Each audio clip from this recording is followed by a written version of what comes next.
pinuprotektahan. Walang kasinungalingan, serbisyong totoo lang. Wish ko lang. Nakakaisang linggo na po tayo sa taong 2011 at kahit naging abala ang lahat sa mga nagdaang okasyon, hindi po kami tumigil sa pagbabasa ng inyong mga sulat at todo sika pa rin sa pagtupad ng inyong mga pangarap.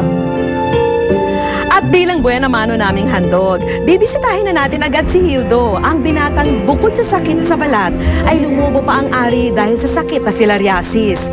Tulad namin dito sa programa, marami rin pala sa inyo ang excited malaman kung ano nga ba ang nangyari sa operasyon ni Hildo. Tuluyan na kayang nawala ang mabigat niyang daladala? Samantala, siya raw ang tipo ng babae na walang ibang tatanggap at magmamahal kundi ang sariling ina. Ito'y dahil si Aling Levy ay ipinaglihi raw sa palaka. Wala nga bang karapatan umibig at ibigin, mangarap at maging masaya ang isang tulad niya?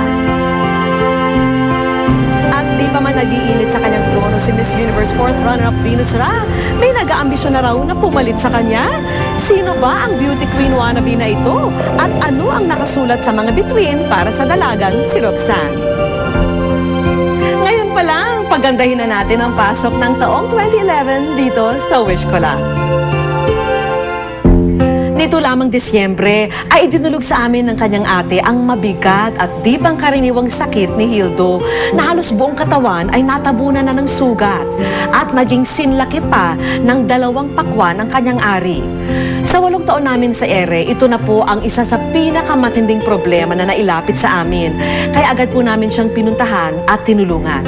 Kamusta na kaya ang ating espesyal na pasyente?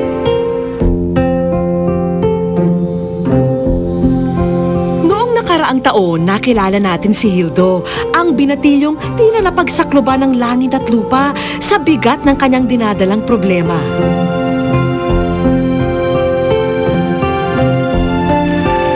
Tubong Davao City si Hildo at sa halos 10 taon, naging bilanggo na siya sa sarili nilang tahanan. Isang kakaibang sakit kasi ang dumapo sa kanya. Ang dati normal na laki ng kanyang ari o scrotum, ngayon singbigat at mas malaki pa raw sa 2 pakwan. Parang isang sumpa na ipinataw kay Hildo. Lumaki ring may kakulangan sa pag-iisip si Hildo, kaya halos madaganan sa bigat ng problema si Nanay Noni nang magpatong-patong ang sakit ng anak. Sige lang siya kanya nga magpapira siya. Wala naman kaming pira kasi ang hanap buhay ng asawa ko, maliit lang ang sahod.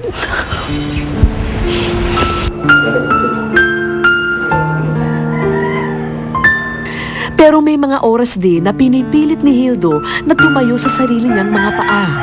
Sa kabila ng kanyang mabigat na dinadala, sinusubukan nito na dahan-dahang pumunta sa palikuran tuwing kinakailangan. Nung una naming nakita si Hildo, naging palaisipan na sa amin kung anong klaseng panloob ang magkakasya sa kanya. Halos madurog ang aming puso nang aming makita na pinagtagpi-tagping lumang t-shirt lamang ang ginagamit ni Hildo para matakpan ang maselang bahagi ng katawan.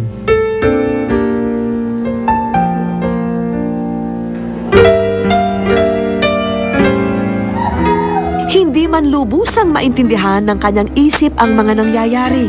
Ramdam ng kanyang puso ang bigat ng kanyang sitwasyon. Ako din, hirap din ako. Dati pa, gusto ko na siyang maoperahan. Gusto ko siyang pag-ipunan. Tanging ang telebisyon na lamang ang naging libangan ni Hildo sa halos 10 taon.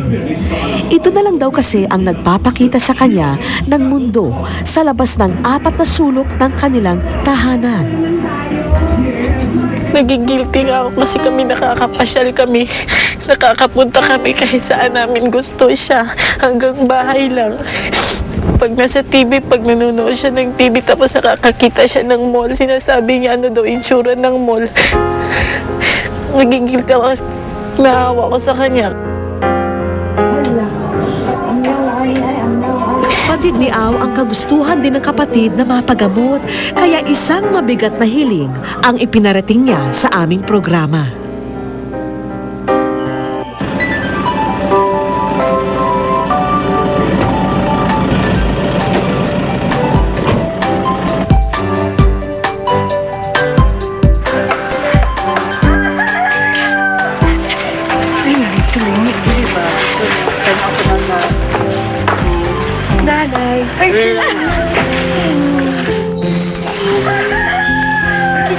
Ikit! Tama na, ikit! Ikit! Ikit!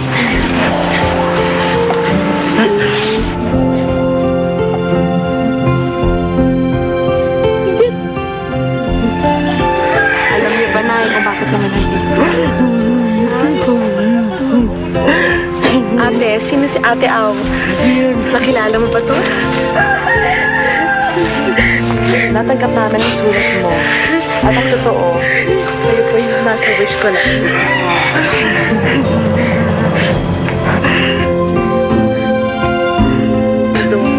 Hildo, sama ka sa amin, okay lang?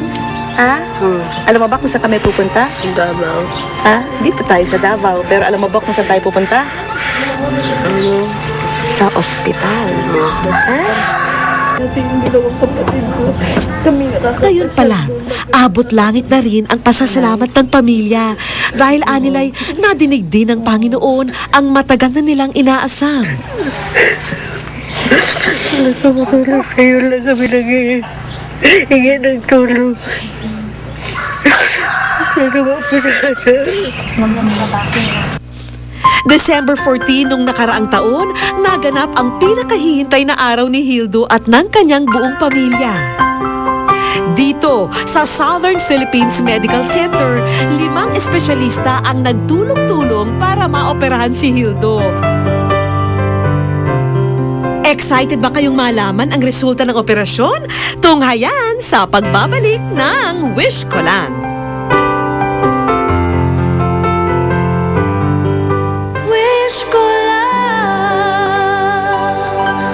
Mga kapuso, ako po si Glenda Garcia. Tunghayan niyo po ang aking pagganap sa buhay ni Nanay Isabel at Levi, ang babaeng ipinaglihiraw sa Palaka. Dito lang po sa Wish Ko Lang. Halos bukang bibig na ng marami, lalong-lalo na sa social networking site na Facebook, ang sighting di umano sa kamukha raw ni Venus Ra na si Roxanne Cabanyero. Ang dami nating